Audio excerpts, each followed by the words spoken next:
let's get to Desmos. So, all right, so we have our form.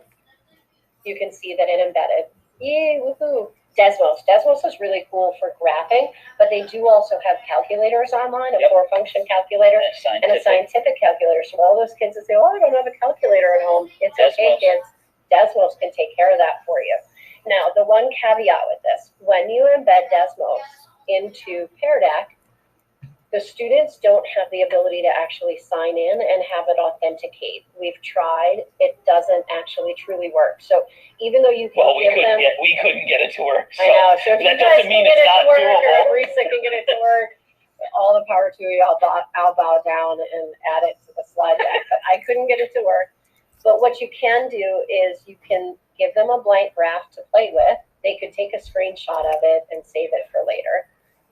Or they can open it up in a new tab from that tab that you have in Pear Deck. But the cool thing is let's say I started a graph for my kids, and I want my kids to be able to see the graph.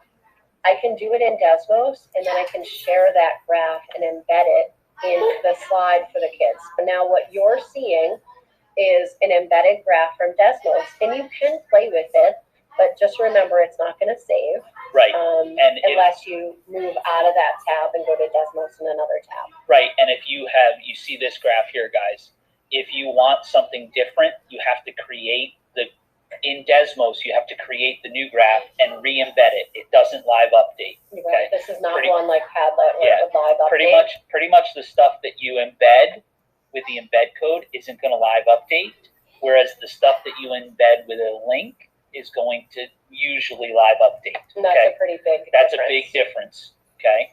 So with this Desmos, like I said, it won't live update, guys. Okay. So if you want something different, you'll have to re-embed it. But it's the same skill, guys. Just share, click, and then get that embed code. And it's the same section of the embed code every single time, guys. I can't stress that enough. Okay.